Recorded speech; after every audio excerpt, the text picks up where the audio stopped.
வணக்கம் மக்களே, வணக்கம். சற்று முன் கிடைத்திருக்கக்கூடிய ஒரு முக்கியமான தகவல் ஒன்றை பார்க்க போகிறோம். சற்று முன்பு முதல்வர் ஸ்டாலின் வீட்டில் 7,000 கோடி கருப்பு பணம் சிக்கியிருக்கிறது. அமலாக்கத்துறை அதிரடி சோதனை, வசமாக சிக்கிய முதல்வர் ஸ்டாலின். இதை பற்றின முழுமையான தகவல் தான் இந்த ஒரு வீடியோவில் தெளிவாக துல்லியமாக பார்க்க போகிறோம்.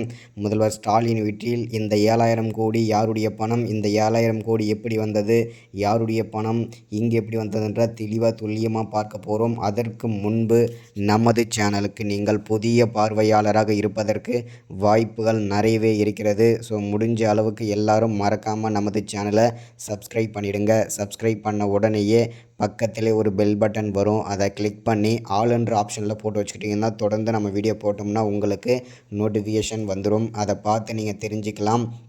இன்றைக்கி என்ன அரசியல் நியூஸ், இன்றைக்கி என்ன அரசியல் அப்டேட்டுன்றதை தெளிவாக துல்லியமாக தெரிஞ்சுக்கலாம். அது மட்டும் இல்லாமல் வீடியோ பார்க்குற எல்லாரும் மறக்காமல் லைக் பண்ணிவிடுங்க, ஷேர் பண்ணுங்கள். ஓகே, வாங்க வீடியோக்குள்ளே போகலாம். சற்று முன்பு கிடைத்திருக்கக்கூடிய ஒரு முக்கியமான பரபரப்பான அதிர்ச்சிகரமான திமுகவிற்கு ஒரு சோகமான தகவல் அப்படின்னு கூட சொல்லலாம்.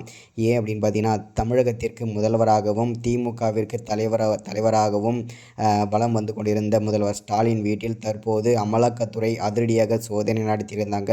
இந்த சோதனையில் 7,000 கோடி கருப்பு பணம் வந்து அம்பலப்படுத்தியிருக்காங்க. அது மட்டும் இல்லாமல் முடக்கியிருக்காங்க. அதிரடியாக முதல்வர் ஸ்டாலினை வந்து வீட்டோட வீடாக வந்து கைது பண்ணி முடக்கியிருக்காங்க. தற்போது இது வந்து ஒரு அதிர்ச்சிகரமான சோகமான பரபரப்பான தகவல் அப்படின்னு கூட சொல்லலாம். இந்த 7,000 கோடி கருப்பு பணம் யாருடையது, எங்கிருந்து வந்தது, யாருக்கு சொந்தமான பணம்ன்றது அமலாக்கத்துறை வந்து கேள்வி மேலே கேள்வி வந்து கேட்டுட்ருக்காங்க. ஸோ முதல்வர் ஸ்டாலின் வந்து திக்க முக்கா பதில் சொல்லிகிட்ருக்காரு. அதனால் திமுகவோட தலைவர், அதாவது முதல்வர் ஸ்டாலினை வந்து அதிரடியாக வீட்டோட வீடாக கைது பண்ணி வச்சுருக்காங்க அமலாக்கத்துறை. இந்த தகவல் வந்து ஆளுநர் அவர்களுக்கு வந்து சென்றடைகிறது. சென்ற உடனே பார்த்தீங்கன்னாக்கா துணை முதல்வர், அதாவது ஆட்சி கண்டிப்பாக நடத்தி ஆகணும், சைன் பண்ணணும், நிறைய ப்ரோக்ராம் இருக்கும்.